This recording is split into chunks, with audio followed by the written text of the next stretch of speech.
In my previous life, I was such a fool. Ethan Carter promised he'd marry me, said I was the love of his life, and I believed him like a good little idiot. I gave up everything for that man.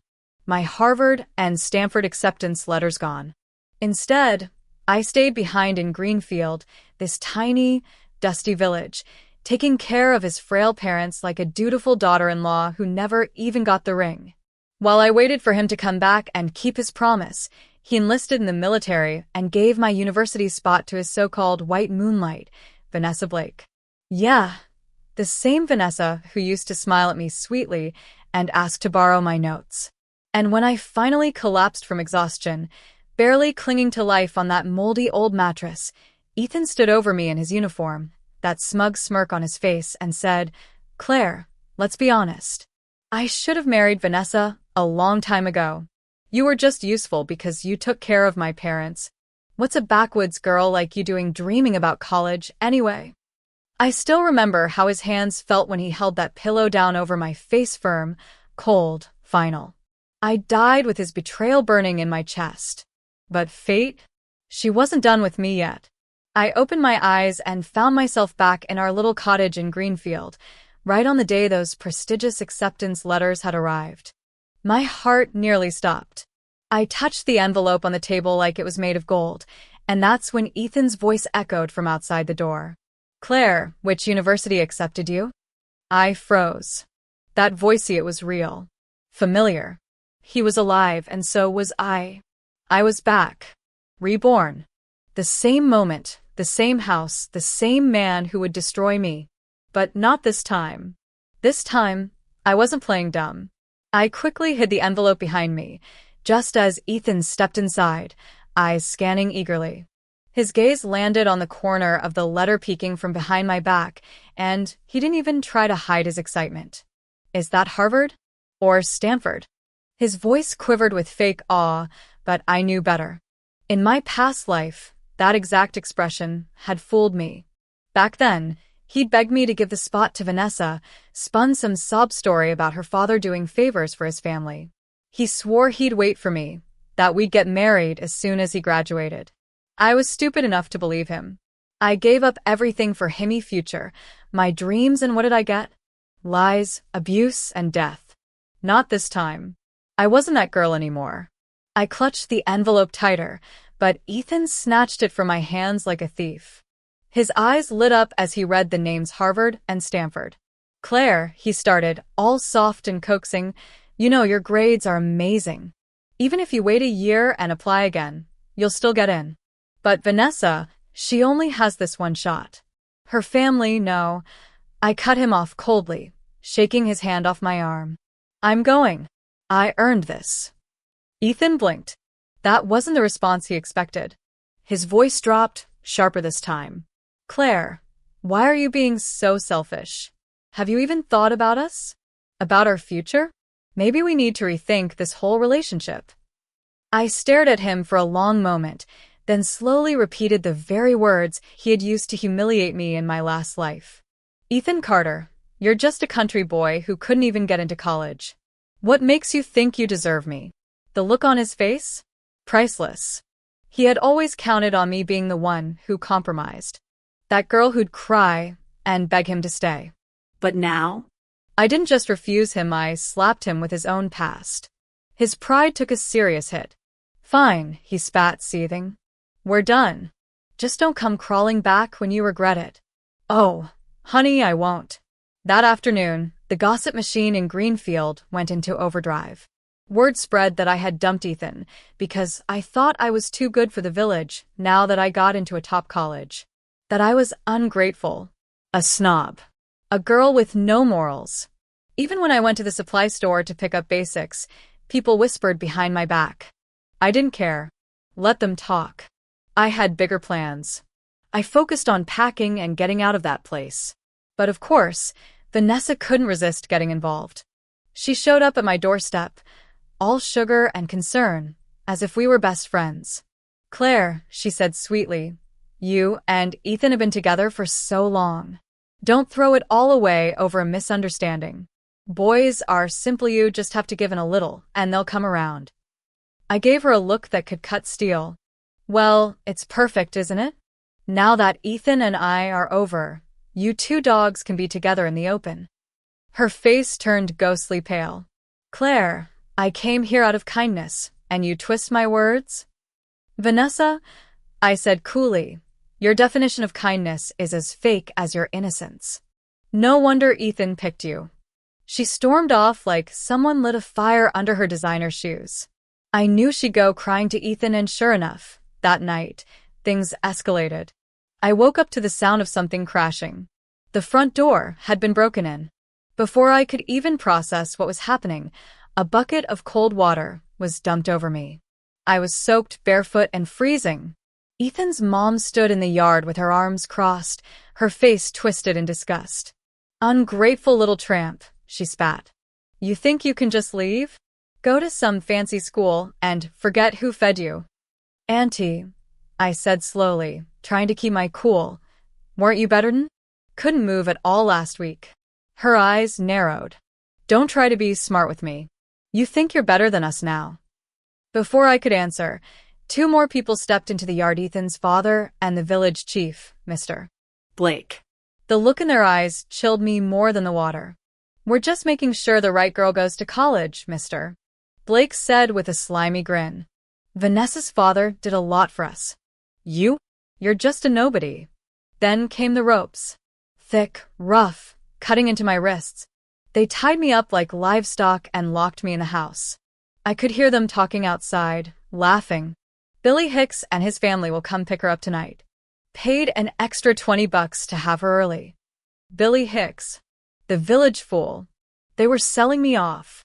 I felt my chest tighten, the panic clawing its way up my throat. But I couldn't afford fear. I couldn't afford to be that girl again. Not now. Not ever. I wriggled to the corner of the room, knocked over a cup, and used a broken shard to slice through the rope, cutting my fingers in the process. But I didn't stop until I was free. My documents were gone, stolen. The admission letters, my ID, even the small stash of cash, I had saved everything. Everything except one thing. My father's martyr certificate. I had always kept it close to my chest. That certificate was my last lifeline. I grabbed it, wrapped it in my shirt, and fled barefoot into the night. I had nothing, not a dime to my name, but I walked, hitchhiked, and begged my way toward the university. By the time I made it there, it was already too late for formal registration. But I wouldn't let that stop me. I went to the admissions office and told them everything. The stolen identity, the fake application, the abuse, the betrayal. I named Vanessa Blake as the imposter. Just as I was finishing my statement, the door burst open. What nonsense is this? A cold male voice snapped behind me. I turned. Ethan stood there in full military uniform, smug as ever, with Vanessa by his side. Claire, he said mockingly, you're embarrassing yourself. Jealousy doesn't look good on you. Vanessa got in fair and square.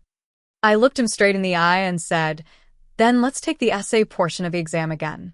Word for word. Let's see who wrote it. Vanessa's face turned sheet white. Game on. Vanessa looked like someone had poured bleach over her whole life, white as a sheet, frozen in place, blinking way too fast to be innocent. I could practically see the panic rising in her throat, and for a moment, I actually enjoyed it. She opened her mouth to protest, but nothing came out. Then she glanced at Ethan, eyes pleading for him to fix it. He didn't disappoint. Ethan stepped forward like he was the hero in some low-budget war movie and gave the police and school officials the most polished, self-righteous speech of his life. Claire's not well, he said, lowering his voice just enough to make it sound intimate and tragic.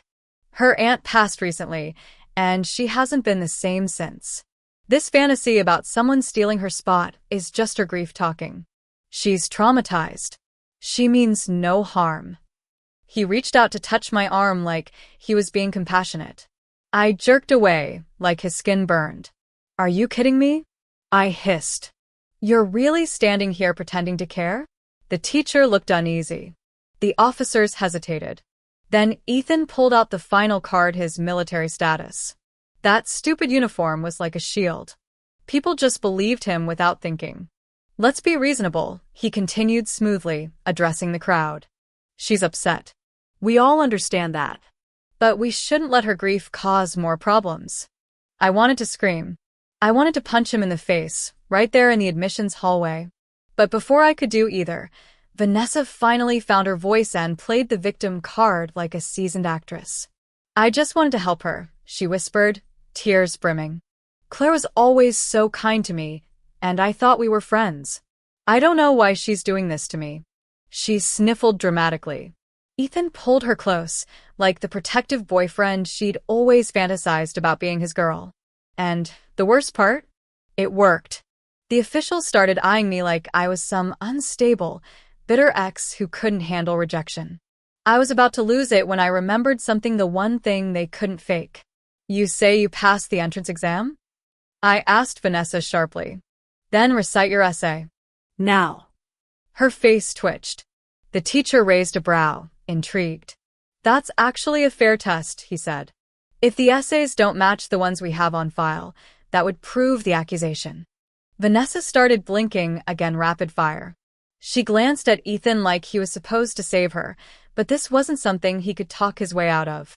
And for a split second, I thought we had a shot. But then Ethan stepped toward me, voice low and dangerous.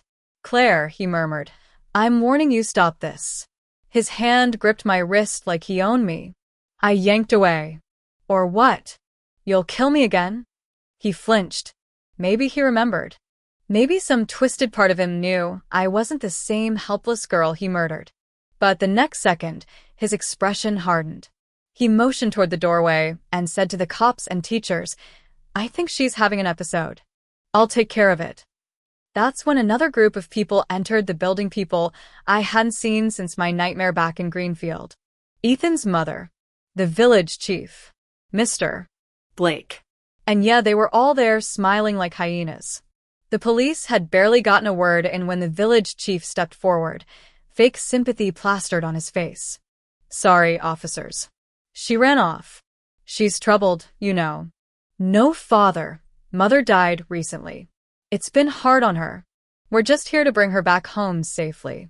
He turned to me and lowered his voice. Don't make a scene. You know what'll happen if you embarrass us. I wanted to scream again, but his words stabbed like ice. These were the same people who locked me up, who planned to sell me off like property. And now they were parading around pretending to be the good guys. The police, clueless, overwhelmed, started nodding along. Please make sure she gets some rest, one said. Ethan seized the moment and dragged me toward the exit. I struggled hard. I'm not going anywhere with them, I yelled. But no one listened. They didn't see Methy, saw a crazy girl disrupting the peace. As soon as we were alone in the alleyway behind the building, everything exploded. Vanessa stepped forward and slapped me hard across the face. You little freak, she snarled. You dared to humiliate me in public? Her hands flew again, fists pounding wherever they could land. You're nothing. You should have married that village idiot and died in the mud where you belong. Ethan just stood there, arms crossed, watching like I was a bad movie playing on mute. I tried to fight back, but I hadn't eaten a real meal in days. My head spun, my knees gave out. I collapsed against the alley wall, barely staying upright. I started to think maybe nothing I did would change this fate. Maybe this rebirth was just a cruel joke. But then I heard the sound of boots. Heavy military boots.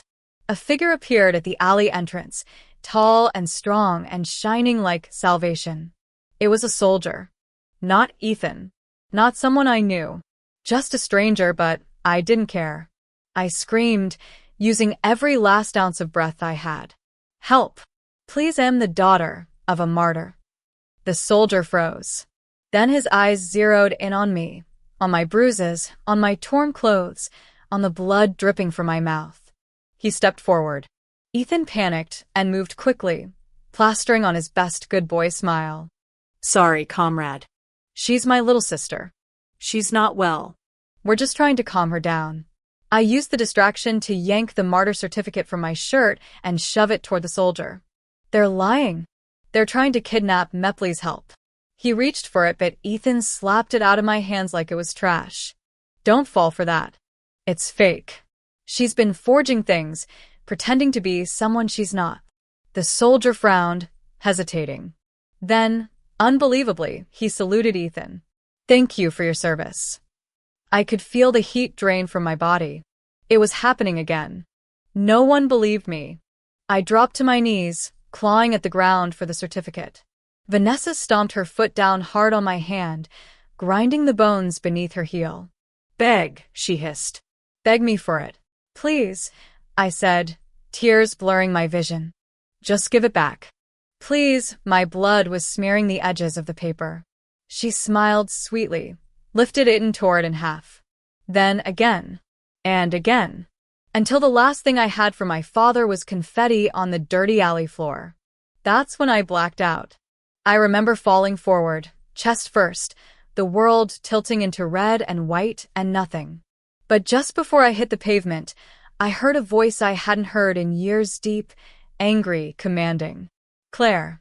The last thing I saw before passing out was a group of people in uniform rushing toward me, and Ethan getting slapped so hard by a gray-haired man that he stumbled into the wall. I woke up in a hospital bed, bandaged and hooked up to fluids.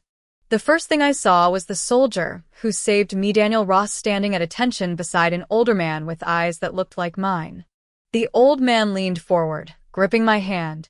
Claire, he said softly, I'm your uncle. We've been looking for you for so long. For the first time in 2 lifetimes, I felt safe.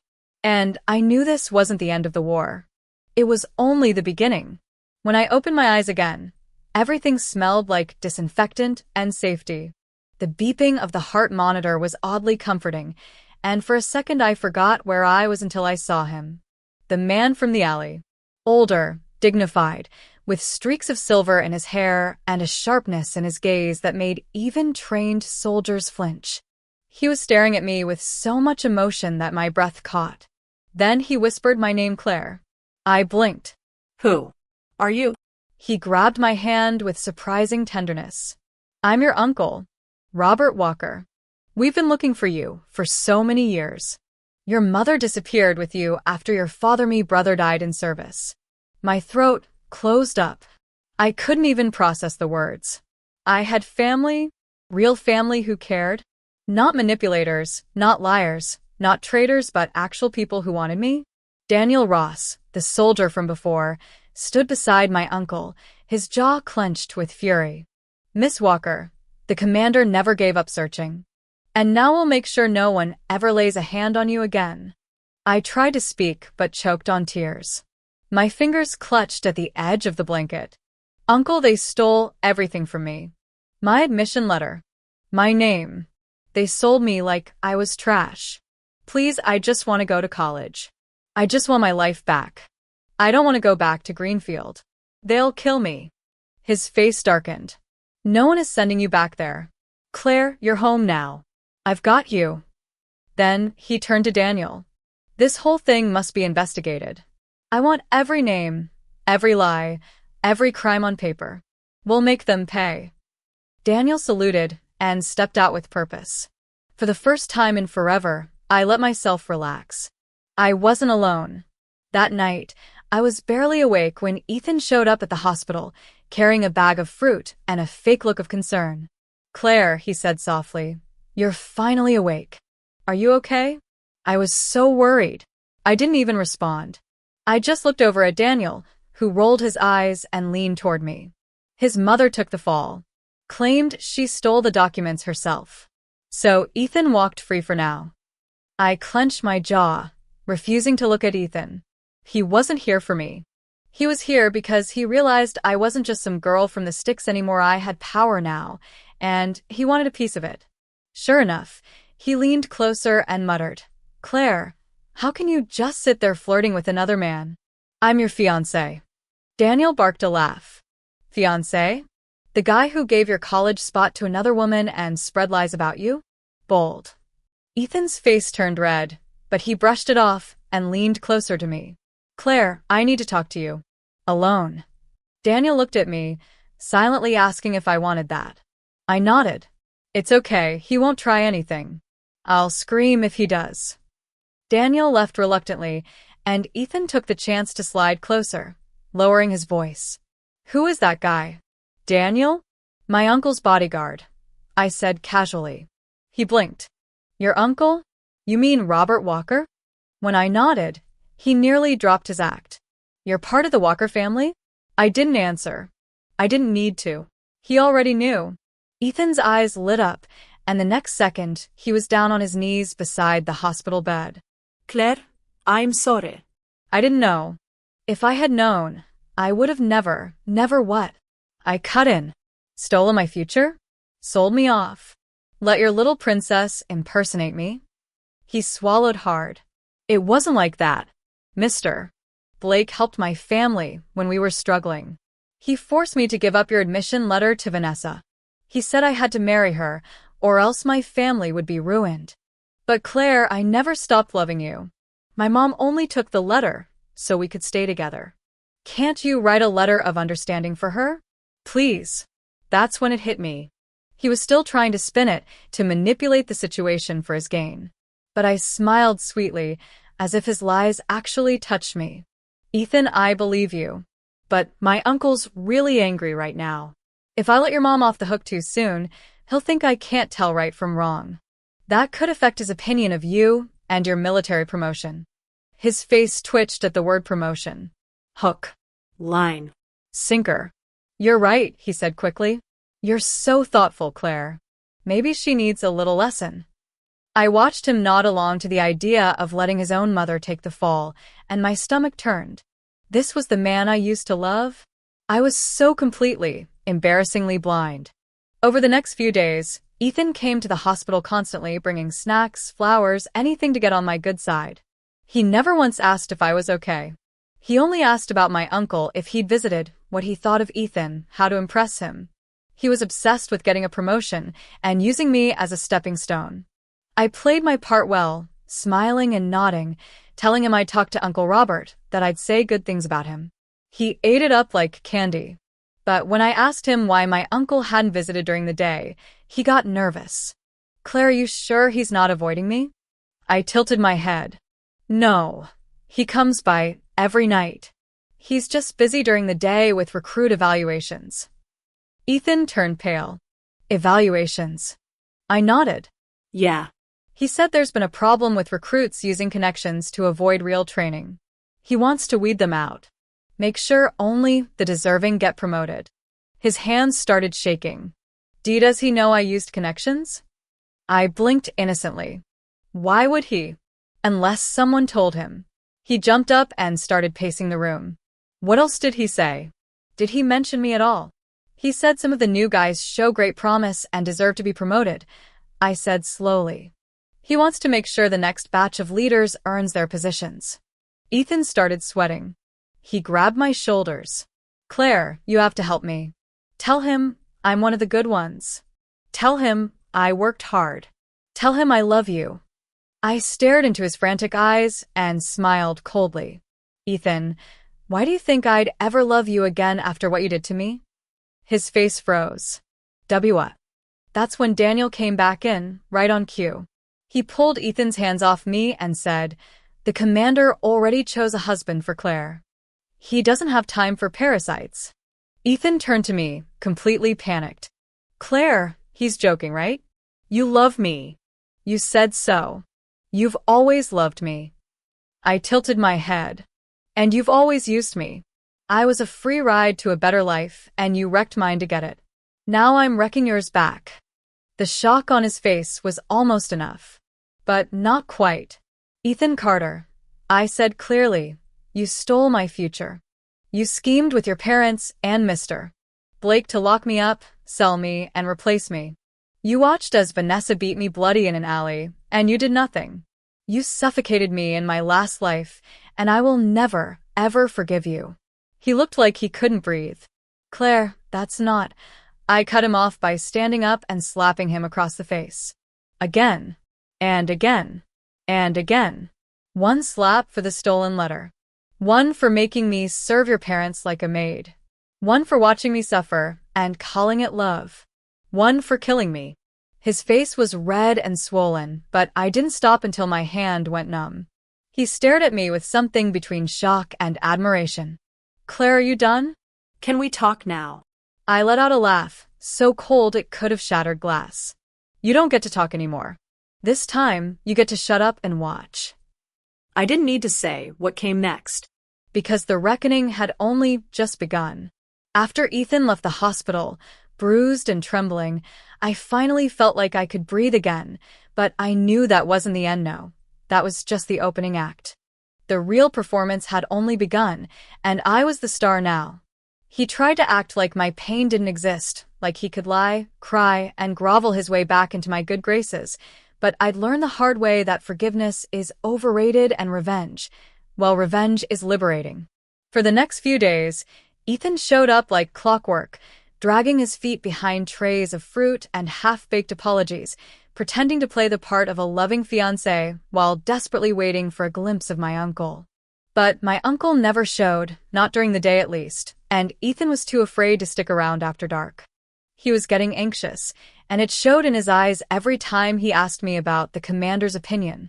I just smiled and played innocent, like I hadn't already watched him betray me in the most disgusting ways. But one afternoon, he finally cracked. Claire, he said, voice shaking, are you sure your uncle knows I've been visiting? I shrugged, casually sipping the juice Daniel brought me. Of course. I tell him everything. He said he appreciates your efforts, but he's still evaluating candidates for officer promotions, so it's not a good time to meet yet. Ethan paled. Evaluating. I nodded sweetly.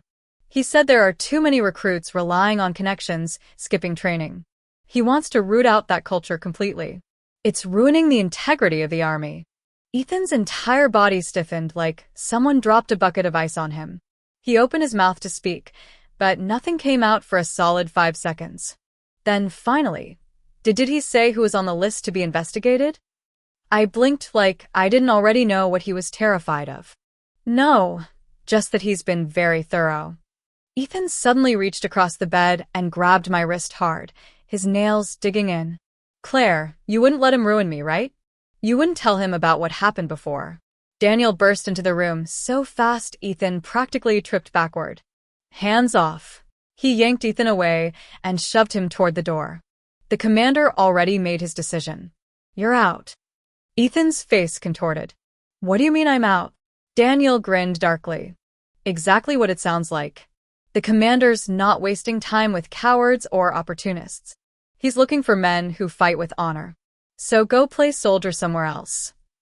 Ethan's panic finally spilled over. He turned to me with wild eyes. Claire, no, you can't let this happen. You love me. You said you'd always support me. I tilted my head and replied calmly, that was before you destroyed me. His face fell, but it didn't stop him from making one last desperate plea. Just tell him I've changed. I'm better now. I gave him a cold stare. You don't change. You adapt. You manipulate. You beg when you're cornered and turn into a monster when you're not. I'm done. The next day, word spread like wildfire. Vanessa's impersonation had finally come to light. After an official complaint, the university confirmed the fraud. With my uncle pulling strings and evidence piling up, the case went straight to the authorities. Vanessa and Ethan's mother were both arrested for theft, impersonation, and obstruction. Ethan's father and Mr. Blake weren't spared. Either they were hit with human trafficking charges for selling me off like a commodity. When the news dropped, I thought I'd feel satisfied. I thought seeing their names listed as criminals would bring closure, but all I felt was a dull ache. It wasn't enough. Not yet. Especially not when I found out Ethan was walking around free, untouched, like he wasn't the mastermind behind it all. Daniel tried to comfort me. Claire, he's smart. He never left a paper trail. There's nothing linking him directly. I clenched my fists until my nails bit my palms. So, he gets to walk away clean again? Daniel looked away, then back at me with a conspiratorial grin. Not if we find someone willing to flip on him. That's when I made a request. I wanted to visit Vanessa.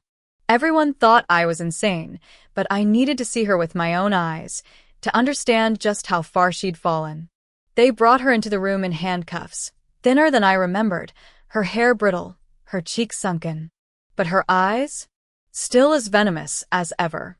When she saw me, her lip curled. Claire. Come to gloat. I shrugged. Didn't have to. You did it to yourself. She let out a bitter laugh. All of this, over a stupid college spot? I raised an eyebrow. You mean the one you stole from me? Her voice cracked. You weren't supposed to come back. You were supposed to rot in that village. But I didn't. And now you're here. So tell me, was it worth it? Vanessa looked down, then back up at me, with something darker in her gaze. You're not the only one who came back, you know. My breath hitched. What? She leaned closer, voice low and shaking. You heard me. I've lived this life before too. That's why I took your spot. That's why I acted fast. Because I knew you'd ruin me if I didn't. I tried to stay calm, but my heart was a war drum. Vanessa leaned back with a smirk. What's wrong? Thought you were the only one who got a second chance? Sorry, sweetheart. You're not that special. I stared at her in silence, but I was already thinking 5 moves ahead. If she was reborn too, then she knew everything Ethan did and maybe even more. Which meant I needed her.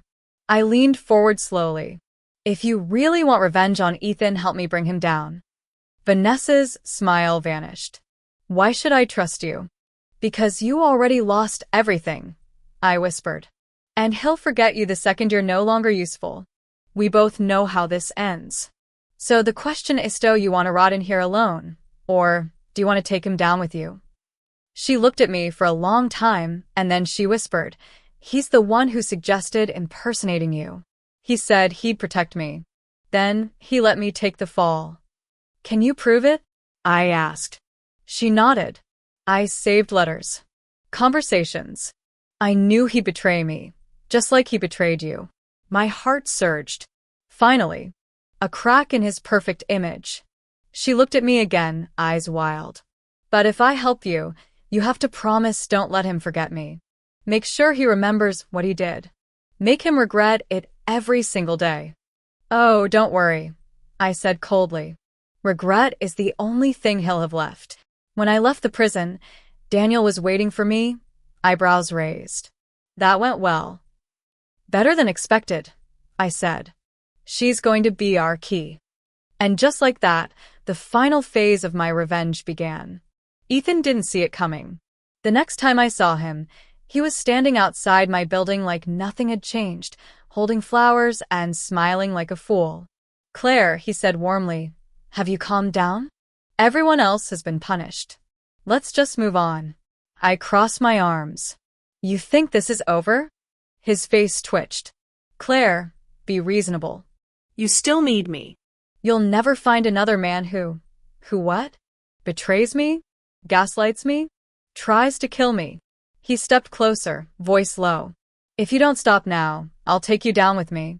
You may have your fancy uncle, but don't think I don't have leverage. You want to test that theory? I said, pulling out my phone. Because the police just got new evidence. And Vanessa's ready to testify. Ethan's face drained of color. You're bluffing. Try me. A beat passed. Then another. And suddenly he dropped to his knees right there in public. Claire, I'm begging you. Don't do this. I messed up. I know that. But I love you. I always have. Remember when I carried you to the clinic when you had a fever? Or when I broke through ice just to catch fish for you, because you were craving it? I also remember when you smothered me to death, I said flatly. His face twisted with pain. I panicked. I didn't mean to. I was scared. And now? I asked. Still scared? He didn't answer. Because he didn't have to. He knew. The countdown had begun and his time was running out. Ethan stayed on his knees for a long moment, clutching at my wrist like I owed him forgiveness, like everything he'd done was just a little mistake we could laugh about someday, like suffocating me to death in another life was somehow forgivable if he cried enough in this one. But all I felt as I looked down at him was disgust. This was the man I once believed would build a life with me, who promised me forever while selling me off for $20 and a promise of promotion, who acted like Love was a transaction, and I was just a temporary down payment. And now here he was, kneeling, begging, sobbing, saying he'd change when I knew deep down he'd do it all over again if I hadn't come back smarter, colder, and more dangerous. And as much as I wanted to scream in his face or push him away, I just stared at him, emotionless, letting him spiral until he realized no words were going to save him this time. So he tried something else. Say he stood up suddenly, wild-eyed, grabbing chunks of his own hair and yanking them like he could rip out his shame, shouting at me, "Claire, what makes you better than me? Huh? Just because your uncle's rich and wears a uniform? You were born lucky. I had to fight for every scrap I got. You think that gives you the right to crush me?" And that's when he crossed the line. He pulled out a fruit knife from his coat, and I swear my heart didn't even have time to race before the blade flashed in the sun, and he snarled, "If you want to destroy me, then we die together." But before the knife even made it halfway to my chest, Daniel and 3 plainclothes officers burst from behind the trees, slamming him to the ground so hard he dropped the knife with a clatter and screamed like the coward he really was, thrashing and cursing and spitting nonsense about how I tricked him, how it wasn't fair, how he never got a chance.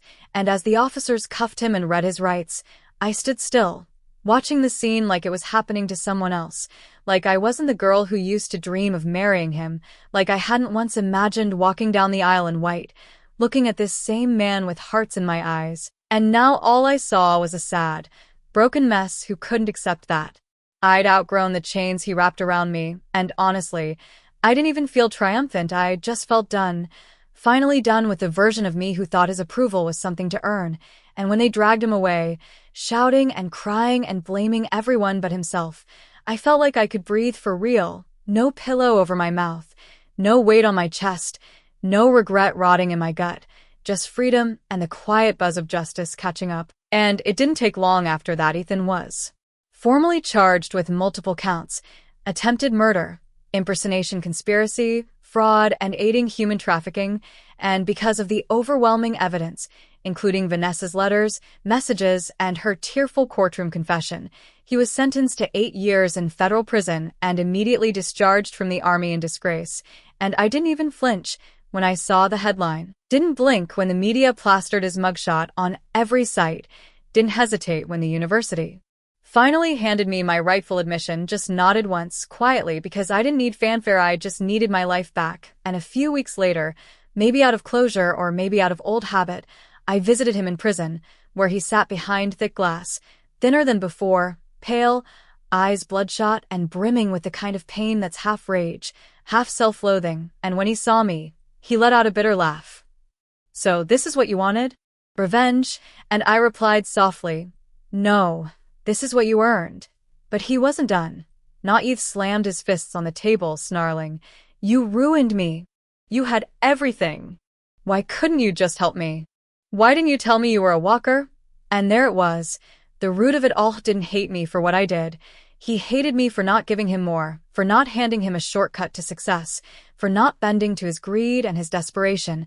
And I realized, standing there in front of him, that there was nothing left between us except the memory of a girl who'd once believed a boy could love her honestly. And that girl was long gone, so I stood, ready to leave. But he wasn't done. He pulled the phone close and whispered, voice trembling, "Claire, if I could go back, I wouldn't do it again, I swear." But the memory of that pillow pressing against my face answered for me, and I didn't say a word, just turned and walked away, my silence louder than any curse. And as I stepped outside into the sunlight, it felt like something final had lifted, like the last ghost of my past had finally been buried. And I promised myself, no more backward glances, no more apologies for surviving, no more guilt for becoming someone too strong to be used. And over the next 10 years, I lived like I meant it. I graduated top of my class, earned a doctorate, became a professor with my own lab, my own students, my own legacy. And every time I stood in front of a classroom full of bright eyes and burning ambition, I thought about the girl who almost never made it to that future, and how glad I was that she didn't give up, even when it all felt pointless, even when the system tried to bury her, even when her heart had nothing but cracks and dust. She still crawled forward. And then, one summer, We took a research trip to a rural village to study soil and species diversity, and as the local officials proudly showed us around, one of my students pointed at a man hunched over in the distance, wearing a straw hat and hauling buckets of manure on a wooden pole, and asked casually, "Professor Walker, who's that?" And the village head replied, "Oh, that's just Ethan, poor guy, lives here now with his bedridden parents and a kid he can't control. His wife left him years ago. The villagers give him small jobs to keep him fed, but he's harmless." And as the man passed by us, he looked up just for a second, eyes locking with mine before he quickly lowered his head and walked away faster, and I just stood there for a moment, watching him disappear, realizing that I didn't feel hatred anymore. Didn't even feel vindicated, just nothing, a strange kind of peace that came from knowing he was finally living the life he once forced onto me, scraping by, uncelebrated, irrelevant, and rotting in the shadows of the future he could have had if he hadn't tried to steal mine, while I stood tall in the light, surrounded by students who respected me, work that fulfilled me, and a future I built brick by brick from the ashes of betrayal, and that, more than any slap or sentence or scream, was the real ending he deserved. Even after that day in the village, watching Ethan trudge past me like a ghost of his former self, I didn't say anything to my students, didn't explain who he was, didn't need to cause there was nothing left to explain, nothing worth revisiting, nothing worth wasting breath on anymore, and when one of them asked if we could take a photo in front of a sunflower field nearby, I smiled and posed with them like I hadn't just watched the embodiment of my past shame and betrayal shuffle away under the weight of manure buckets. And the truth is, that moment didn't feel like a victory lap or even closure. It just felt distant, like something that had happened in a book I once read and put away, dog-eared and forgotten. And it wasn't until that evening, when I sat alone on the porch of the local guest house staring at the stars, that I finally let myself cry, not out of sadness or regret, but because I had survived, because I had finally reached a place in life where pain no longer controlled me, and if I had to live through it all again, I still would, just to become the version of myself I am now, someone who's no longer scared to say no, who knows her worth even when the whole world tries to discount it, who can walk away from what doesn't serve her and never look back. And as I wiped the tears away, I realized how different I'd become from the girl who once gave up her Harvard acceptance letter for a promise of love, the girl who stayed behind in Greenfield believing loyalty meant sacrifice, who thought silence was strength and endurance was the same as being good. But no, strength is walking out, is reclaiming your life with bloody fingers and a shaking voice and doing it anyway, and goodness?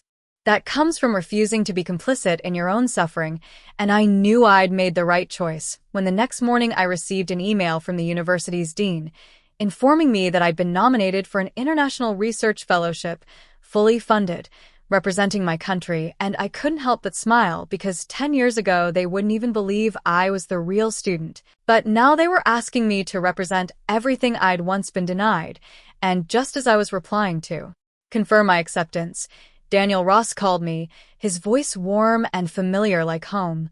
"Professor Walker, do you have a minute to talk?" And I chuckled. "Daniel, how long are you going to keep calling me that like you weren't the one who pulled me out of that alley all those years ago?" And he laughed too. "It's still the most badass rescue I've ever done." And after a pause, his tone shifted. "He's petitioned for early release." And I didn't even need to ask. Of course it was Ethan, of course. He couldn't sit still with the consequences of his actions. Of course he thought enough time had passed that he could crawl out of the hole he dug and start over like nothing happened. "What are the chances they'll approve it?" I asked, trying not to let old anger bubble up, and Daniel replied, "Slim, especially with the new testimony we got from Vanessa. She added a few more things that weren't in the original trial. Turns out he sold your documents for cash too, not just favors." And I let out a breath. "She's still talking?" And Daniel replied, "Apparently prison broke something in her tush. Not the same girl. She said you were right, that you warned her who he was, and she didn't listen, and now she's stuck in the same place she helped you escape from." And I didn't know how to feel about that because I didn't pity her, but I also didn't hate her anymore. Not realize what's the point of hating someone who's already rotting in their own bad decisions? She had a chance at redemption, and if she wanted to take it by helping bring Ethan down further, I wasn't going to stop her, so I told Daniel to forward everything to the board and left it at that, and a week later, the petition was denied, and I didn't even flinch when I saw the rejection letter forwarded to my inbox by someone on the Military Disciplinary Committee. But what did surprise me was the handwritten letter that came a few days later. No return address, shaky handwriting, smeared ink. Claire, I don't know if you'll read this, but I want you to know I remember it all now, every moment, every lie, every time I chose myself over you. I didn't believe in karma before, but I do now. I see you everywhere, in the news, in the lectures, in the way people talk about you like you're a legend. And then I look in the mirror and see nothing, just a hollow man stuck in the past. You were my only chance. And I ruined it. I deserve this, I know, but I had to say it anyway. I'm sorry. And I didn't cry, I didn't write back, I didn't tear it up or burn it. I just folded it once and tucked it into the back of my journal. Not because I forgave him, but because it was proof that he finally knew, that he finally understood what he'd done. And sometimes that's more powerful than punishment, to let someone rot in the knowledge of how badly they failed. And as the seasons passed and my name was printed on academic journals, on invitations, on guest speaker placards, I never introduced myself as the girl who was betrayed. I was Dr. Claire Walker, the researcher, the professor, the woman who clawed her way out of the dirt and bloomed anyway. And every time I walked into a classroom and saw a student who looked a little lost, a little uncertain, I remembered how it felt to be 19 and scared, and I always made sure to say it out loud.